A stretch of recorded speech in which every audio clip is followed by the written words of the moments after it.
ओम श्री गणेशाय नमः। सत्यनारायण व्रत कथा। सामग्री: आम के पत्ते, सोने की प्रतिमा, यज्ञोपवीत, वस्त्र, गुलाब का फूल, दीपक, तुलसी दल, पान, पंचामृत, दूध, दही, घृत, शहद, शक्कर, केसर, बंधनवार, केले के खंभे, पंचपल्लव, कलश, पंचरत्न, चावल, कपूर, धूप, पुष्पों की माला, श्रीफल, ऋतुफल, अंग, वस्त्र, नैवेद्य, कलावा। पूजन सामग्री: व्रत करने वाला पूर्णिमा संक्रांति के दिन सायंकाल को स्नान आदि से निवृत्त होकर पूजा स्थान में आसन पर बैठकर श्रद्धापूर्वक श्री गणेश, गौरी, वरुण आदि सब देवताओं का ध्यान करके पूजन करें और संकल्प करें कि सत्यनारायण स्वामी का पूजन तथा कथा सदैव करूंगी। पुष्प हाथ में लेकर सत्यनारायण का ध्यान करें। यज्ञोपवीत पुष्प, धूप, नैवेद्य आदि से युक्त होकर स्तुति करें। हे भगवान, मैंने श्रद्धापूर्वक फल, जल आदि सब सामग्री आपको अर्पण की है, इसे स्वीकार कीजिए। मेरा आपको बारंबार नमस्कार है। इसके बाद सत्यनारायण भगवान की कथा पढ़ें अथवा श्रवण करें। अध्याय: एक समय नैमिषारण्य तीर्थ में सौनकादि 88,000 ऋषियों ने श्री सूत जी से पूछा, हे प्रभु, इस कलयुग में वेद विद्या रहित मनुष्यों को प्रभु भक्ति किस प्रकार मिलेगी तथा उनका उद्धार कैसे होगा। हे श्रेष्ठ मुनि, ऐसा कोई तप कहिए जिसमें थोड़े से समय में पुण्य प्राप्त हो तथा मनवांछित फल मिले। वह कथा सुनने की हमारी इच्छा है। सर्वशास्त्र ज्ञाता श्री सूत जी बोले, हे वैष्णवों में पूज्य, आप सबने प्राणियों के हित की बात पूछी है। अब मैं उस श्रेष्ठ व्रत को आप लोगों से कहूँगा जिस व्रत को नारद जी ने लक्ष्मी नारायण से पूछा था और लक्ष्मीपति ने मुनि श्रेष्ठ नारद से कहा था। ध्यान से सुनो। एक समय योगी राज नारद जी दूसरों के हित की इच्छा से अनेक लोकों में घूमते हुए मृत्यु लोक में आ पहुँचे। यहाँ अनेक योनियों में जन्मे हुए प्रायः सभी मनुष्यों को अपने कर्मों के द्वारा अनेकों दुखों से पीड़ित देखकर सोचा, किसी यत्न के करने से निश्चय ही दुखों का नाश हो सकेगा। ऐसा मन में सोचकर विष्णु लोक को गए। वहां श्वेत वर्ण और 4 भुजाओं वाले देवों के ईश नारायण को, जिनके हाथ में शंख, चक्र, गदा और पद्म थे तथा वरमाला पहने हुए थे, देखकर स्तुति करने लगे। हे भगवान, आप अत्यंत शक्ति से संपन्न हैं। मन तथा वाणी में आपको कोई नहीं पा सकता। आपका आदि मध्य अंत नहीं है। निर्गुण स्वरूप सृष्टि के कारण भक्तों के दुखों को नष्ट करने वाले हो। आपको मेरा नमस्कार है। नारद जी से इस प्रकार की स्तुति सुनकर विष्णु भगवान बोले कि हे मुनि श्रेष्ठ, आपके मन में क्या है? आपका किस काम के लिए आगमन हुआ है? निसंकोच कहो। तब नारद जी बोले, मृत्यु लोक में सब मनुष्य जो अनेक योनियों में पैदा हुए हैं, अपने अपने कर्मों के द्वारा अनेक प्रकार के दुखों से दुखी हो रहे हैं। हे नाथ, मुझ पर दया रखते हो तो बतलाइए कि उन मनुष्यों के सब दुख थोड़े से ही प्रयत्न से कैसे दूर हो सकते हैं। श्री भगवान बोले, हे नारद, मनुष्यों की भलाई के लिए तुमने बहुत अच्छी बात पूछी है। जिस काम के करने से मनुष्य मोह से छूट जाता है, वह मैं कहता हूँ, सुनो। बहुत पुण्य देने वाला स्वर्ग तथा मृत्युलोक दोनों में दुर्लभ एक उत्तम व्रत है। आज मैं प्रेम वश होकर तुमसे कहता हूँ, सत्यनारायण का यह व्रत अच्छी तरह विधि पूर्वक करके मनुष्य तुरंत ही यहाँ सुख भोग कर मरने पर मोक्ष को प्राप्त होता है। श्री भगवान की वचन सुनकर नारद मुनि बोले, उस व्रत का क्या फल है, क्या विधान है, किसने यह व्रत किया है और किस दिन यह व्रत करना चाहिए, विस्तार से कहो। भगवान बोले, दुख सुख आदि को दूर करने वाला, धन धान्य को बढ़ाने वाला, सौभाग्य तथा संतान को प्राप्त करने वाला यह व्रत सब स्थानों पर विजयी करने वाला है। भक्ति और श्रद्धा के साथ किसी भी दिन मनुष्य श्री सत्यनारायण की शाम के समय ब्राह्मणों और बंधुओं के साथ धर्मपरायण होकर पूजा करे। भक्ति भाव से नैवेद्य केले का फल, घी, दूध और गेहूं का चूर्ण लेवे। गेहूं के अभाव में साठी का चूर्ण, शक्कर तथा गुड़ ले और सब भक्षण योग्य पदार्थ जमा करके भगवान को अर्पण करे तथा बंधुओं सहित ब्राह्मणों को भोजन करावे। पश्चात स्वयं भोजन करे। नृत्य गीत आदि का आचरण कर सत्यनारायण भगवान का स्मरण करते हुए समय व्यतीत करें। इस तरह व्रत करने पर मनुष्यों की इच्छा निश्चय पूर्ण होती है। विशेषकर कली काल में मृत्यु लोक में यही मोक्ष का सरल उपाय है। इति श्री सत्यनारायण व्रत कथा प्रथम अध्याय संपूर्ण। बोलो श्री सत्यनारायण भगवान की जय। दूसरा अध्याय। सूत जी बोले, ऋषियों, जिसने पहले समय में इस व्रत को किया है उसका इतिहास कहता हूँ, ध्यान से सुनो। सुंदर काशीपुरी नगरी में एक अत्यंत निर्धन ब्राह्मण रहता था। वह भूख और प्यास से बेचैन हुआ नित्य पृथ्वी पर घूमता था। ब्राह्मणों में प्रेम करने वाले भगवान ने ब्राह्मण को दुखी देखकर बूढ़े ब्राह्मण का रूप धर उसके पास जा आदर के साथ पूछा, हे विप्र, नित्य दुखी हुआ पृथ्वी पर क्यों घूमता है? श्रेष्ठ ब्राह्मण, यह सब मुझसे कहो, मैं सुनना चाहता हूँ। ब्राह्मण बोला, मैं निर्धन हूँ, भिक्षा के लिए पृथ्वी पर फिरता हूँ। हे भगवान, यदि आप इसका उपाय जानते हो तो कृपा कर कहो। वृद्ध ब्राह्मण बोला कि सत्यनारायण भगवान मनवांछित फल देने वाले हैं, इसलिए हे ब्राह्मण, तू उनका पूजन कर, जिनके करने से मनुष्य सब दुखों से मुक्त होता है। ब्राह्मण का व्रत का सारा विधान बतलाकर बूढ़े ब्राह्मण का रूप धारण करने वाले श्री सत्यनारायण भगवान अंतर ध्यान हो गए। जिस व्रत को वृद्ध ब्राह्मण ने बतलाया है मैं उसको करूँगा। यह निश्चय करने पर उसे रात में नींद नहीं आई। वह सवेरे उठ सत्यनारायण के व्रत का निश्चय कर भिक्षा के लिए चला। उस दिन उसको भिक्षा में बहुत धन मिला, जिससे बंधु बांधवों के साथ उसने सत्यनारायण का व्रत किया। इसके करने से वह विप्र सब दुखों से छूटकर अनेक प्रकार की संपत्तियों से युक्त हुआ। उस समय से वह विप्र हर मास व्रत करने लगा। इस तरह सत्यनारायण भगवान के व्रत को जो करेगा वह सब पापों से छूटकर मोक्ष को प्राप्त होगा। आगे जो पृथ्वी पर सत्यनारायण का व्रत करेगा वह मनुष्य सब दुखों से छूट जाएगा। इस तरह नारद जी से नारायण का कहा हुआ यह व्रत मैंने तुमसे कहा। हे विप्रो, मैं अब और क्या कहूँ? ऋषि बोले, हे मुनीश्वर, संसार में इस विप्र से सुनकर किस किस ने इस व्रत को किया, हम वह सब सुनना चाहते हैं। इसके लिए हमारे मन में श्रद्धा है। सूत जी बोले, मुनियों, जिसने इस व्रत को किया है वह सुनो। एक समय एक ब्राह्मण धन और ऐश्वर्य के अनुसार बंधु बांधवों के साथ व्रत करने को तैयार हुआ। उसी समय एक लकड़ी बेचने वाला बूढ़ा आदमी आया और बाहर लकड़ियों को रखकर विप्र के मकान में गया। प्यास से दुखी लकड़हारा उनको व्रत करते देखकर विप्र को नमस्कार कर कहने लगा कि आप यह क्या कर रहे हैं और इसके करने से क्या फल मिलता है? कृपा कर मुझसे कहो। ब्राह्मण ने कहा, सब मनोकामनाओं को पूरा करने वाला यह सत्यनारायण भगवान का व्रत है। इसकी ही कृपा से मेरे यहाँ धन धान्य आदि की वृद्धि हुई है। विप्र से इस व्रत के बारे में जानकर लकड़हारा बहुत प्रसन्न हुआ। चरणामृत ले और प्रसाद खाने के बाद अपने घर को गया।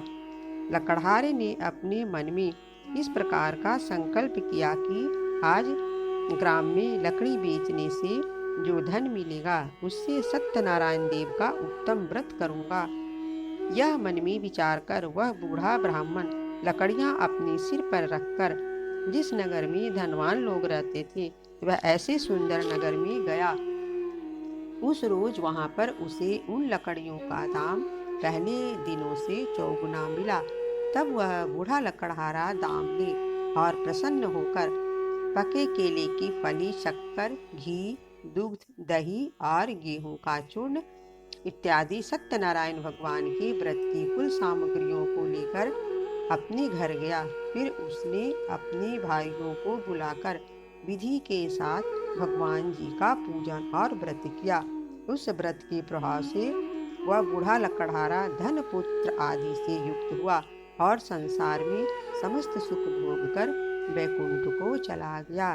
तीसरी सत्यनारायण व्रत कथा द्वितीय अध्याय संपूर्ण। बोलो श्री सत्यनारायण भगवान की जय।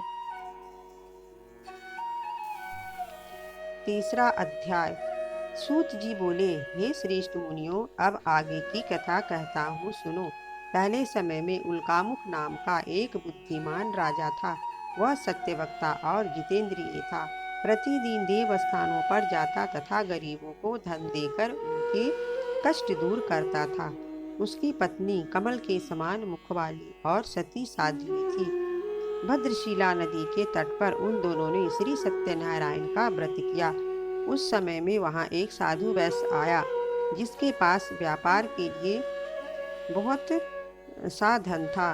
वह नाव को किनारे पर ठहरा कर राजा के पास आ गया और राजा को व्रत करते हुए देखकर विनय के साथ पूछने लगा, हे राजन, भक्ति युक्त चित्त से यह आप क्या कर रहे हैं?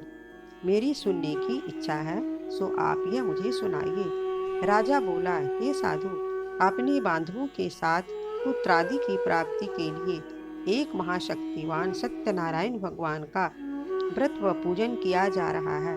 राजा के वचन सुनकर साधु आदर से बोला, हे राजन, मुझसे इसका सब विधान कहो, मैं भी आपको कथनानुसार इस व्रत को करूंगा।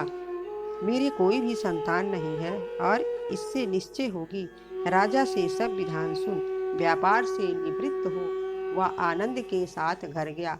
साधु ने अपनी स्त्री से संतान देने वाले उस व्रत का समाचार सुनाया और कहा कि जब मेरी संतान होगी तब मैं उस व्रत को करूंगा। साधु ने ऐसे वचन अपनी स्त्री लीलावती से कहे। एक दिन उसकी स्त्री लीलावती पति के साथ आनंदित हो सांसारिक धर्म से प्रवृत्त होकर सत्यनारायण भगवान की कृपा से गर्भवती हो गई तथा 10वें महीने में उसको एक सुंदर कन्या का जन्म हुआ। वह दिनों दिन इस तरह बढ़ने लगी जैसे शुक्ल पक्ष का चंद्रमा बढ़ता है। कन्या का नाम कलावती रखा गया। तब कलावती ने मीठे शब्दों में अपने पति से कहा, जो आपने संकल्प किया था कि भगवान का व्रत करूंगा, अब आप उसे करिए। साधु बोला, हे प्रिय, इसके विवाह पर करूंगा। इस प्रकार अपनी पत्नी को आश्वासन दे वह नगर को गया। कलावती पितृगृह में वृद्धि को प्राप्त हो गई। साधु ने जब नगर में सखियों के साथ अपनी पुत्री को देखा तो तुरंत ही दूध बुलाकर कहा, पुत्री के लिए कोई सुयोग्य वर देखकर लाओ। साधु की आज्ञा पाकर दूत कंचन नगर पहुंचा और वहां बड़ी खोज और देखभाल कर लड़की के लिए सुयोग्य बानी पुत्र को ले आया।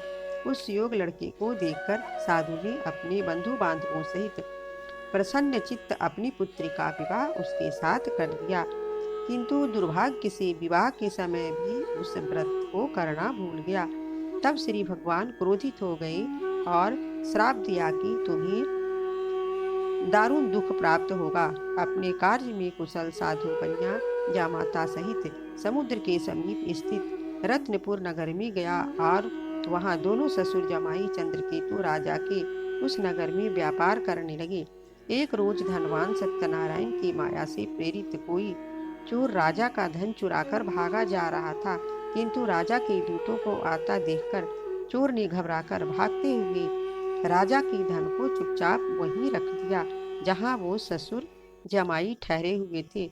जब दूतों ने उस साधु वैश्य के पास जाकर राजा के धन को पाया तो दोनों को बांधकर ले गए और सत्यनारायण और प्रसन्नता से दौड़ते हुए राजा के समीप जाकर कहा, यह दो चोर हम पकड़ कर लाए हैं। राजा की आज्ञा से उनको कठिन कारावास में डाल दिया और उनका धन छीन लिया गया।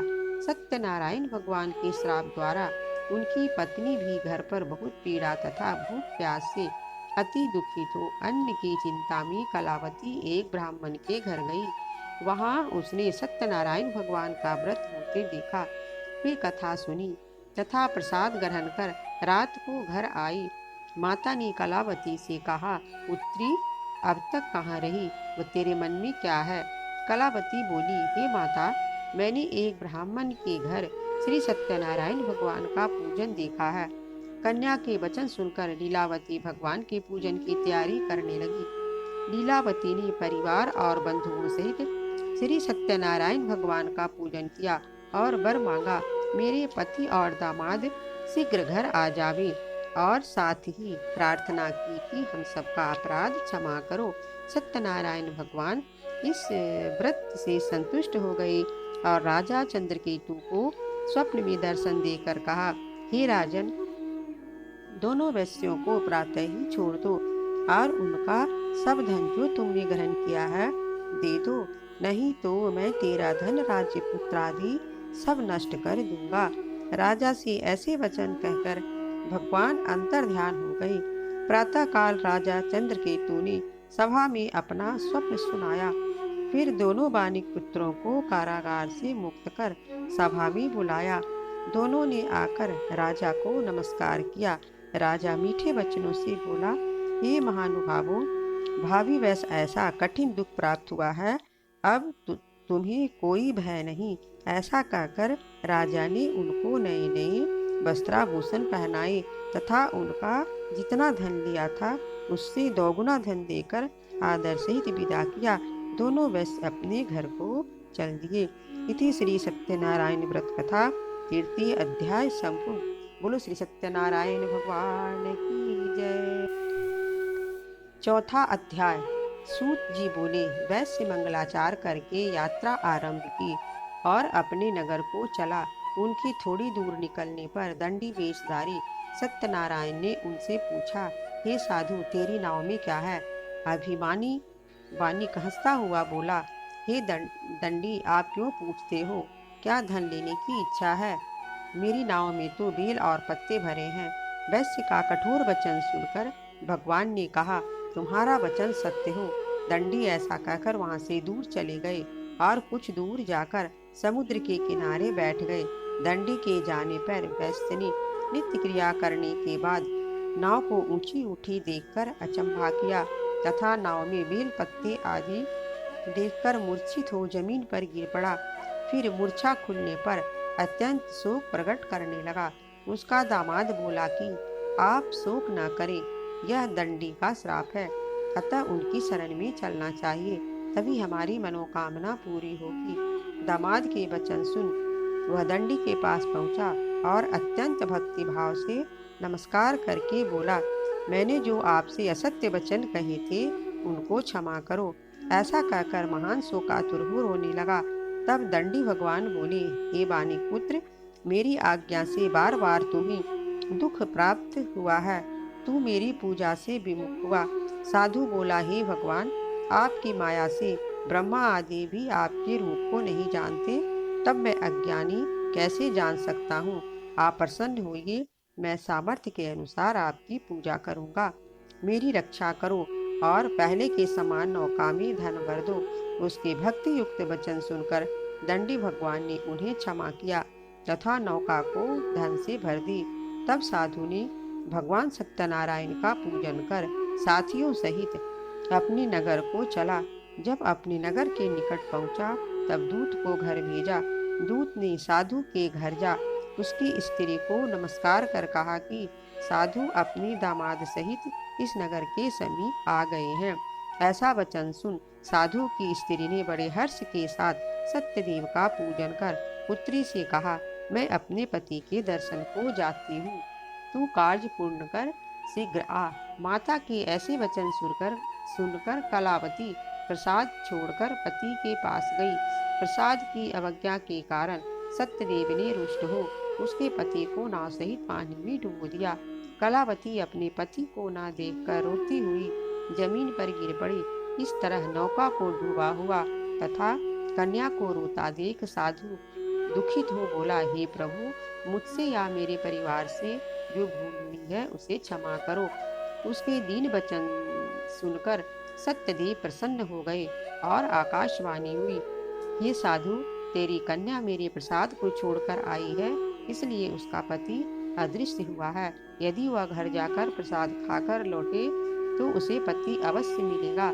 ऐसी आकाशवाणी सुनकर कलावती ने घर पहुंचकर प्रसाद खाया, फिर आकर पति के दर्शन किए। तत्पश्चात साधु ने बंधु बांधवों सहित सत्यदेव का विधि पूर्वक पूजन किया। इस लोक का सुख भोग कर अंत में स्वर्ग लोक को गया। इति श्री सत्यनारायण व्रत कथा चतुर्थ अध्याय संपूर्ण। बोलो श्री सत्यनारायण भगवान की जय। पांचवा अध्याय। सूत जी बोले, हे ऋषियों, मैं और भी कथा कहता हूँ, सुनो। प्रजापालन में लीन तुंग ध्वज नाम का एक राजा था। उसने भी भगवान का प्रसाद त्याग कर बहुत दुख पाया। एक समय वन में जाकर वन्य पशुओं को मारकर बड़ के पेड़ के नीचे आया। वहां उसने ग्वालों को भक्ति भाव से बांधवों सहित सत्यनारायण जी का पूजन करते देखा। राजा देखकर भी अभिमान बस वहां नहीं गया और न नमस्कार ही किया। जब ग्वालों ने भगवान का प्रसाद उसके सामने रखा तो वह प्रसाद को त्याग कर अपनी नगरी को चला गया। वहां उसने अपना सब कुछ नष्ट पाया तो वह जान गया कि यह सब भगवान ने किया। तब वह विश्वास कर ग्वालों के समीप गया और विधि पूर्वक पूजन कर प्रसाद खाया तो सत्यदेव की कृपा से पहले जैसा था वह वैसा ही हो गया। फिर दीर्घ काल तक सुख भोग कर मरने पर स्वर्गलोक हो गया। जो मनुष्य इस परम दुर्लभ व्रत को करेगा, भगवान की कृपा से उसे धन धान्य की प्राप्ति होगी। निर्धन धनी और बंदी बंधन से मुक्त होकर निर्भय हो जाता है। संतानहीनों को संतान प्राप्त होती है तथा सब मनोरथ पूर्ण होकर अंत में वैकुंठ को जाता है। जिन्होंने पहले इस व्रत को किया, अब उनके दूसरे जन्म की कथा कहता हूँ। वृद्ध सनातन ब्राह्मण ने सुदामा का जन्म लेकर मोक्ष को पाया। उल्कामुख नाम का राजा दशरथ होकर वैकुंठ को प्राप्त हुआ। साधु नाम के वैश्य ने मूर्ध्वज बनकर अपने पुत्र को आरे से चीरकर मोक्ष को प्राप्त किया। महाराज तुंगध्वज ने स्वयं भस्म होकर भगवान से भक्ति युक्त हो कर्म कर मोक्ष की प्राप्ति की। बोलो श्री सत्यनारायण भगवान की जय। अगर आपको मेरी कथा पसंद आई है तो भक्ति वाइब्स अगर आपको मेरी कथा पसंद आई है तो आप मेरे चैनल भक्ति वाइब्स को लाइक शेयर सब्सक्राइब करना ना भूलें। साथ में कमेंट्स में ओम नमो भगवते वासुदेवाय लिखना ना भूलें। जय श्री कृष्ण।